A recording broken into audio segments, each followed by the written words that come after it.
60 million views of men drugging and raping their wives. All right, I'm going to talk to you as a lawyer, first of all, and then as a father, 3 young daughters, and a dedicated husband. First of all, as a lawyer, how do we get here? How do we get here?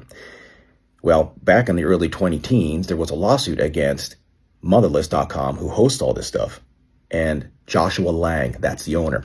District court says, you know what, safe harbor provision, yeah, it's pornographic, but we're going to let this slide because they're on his images. There's no licensing agreement. He's not making money off of it. For real, this was said. Now, district court's federal, and who appointed this one? The GOP. This is why I'm doing so much content about these hearings that are to admit federal judges that will be appointed for life, that are nothing more than the MAGA representatives that try to get away with this stuff to cover it all up. Now, it gets appealed. It goes up to the Ninth Circuit. And what do they say? A 2-to-1 opinion.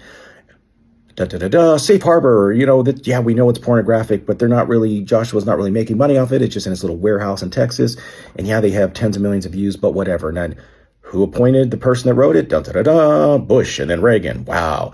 And who dissented? One dissent. And who? Oh, it was a Clinton appointee. Wow. And what did she say?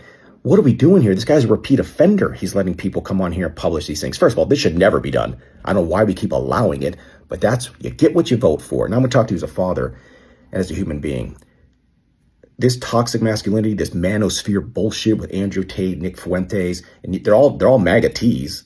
They're all dancing around with their Trump hats on because he's at the top. They think it's cool that he's had 3 wives, that he has sex with porn stars and cheats on his wife. If you're a real man, you call this stuff out. This is absolutely abhorrent. And if you're a dad and you see your kids looking up to these losers, these absolute losers, you sit them down and show them what a real man does.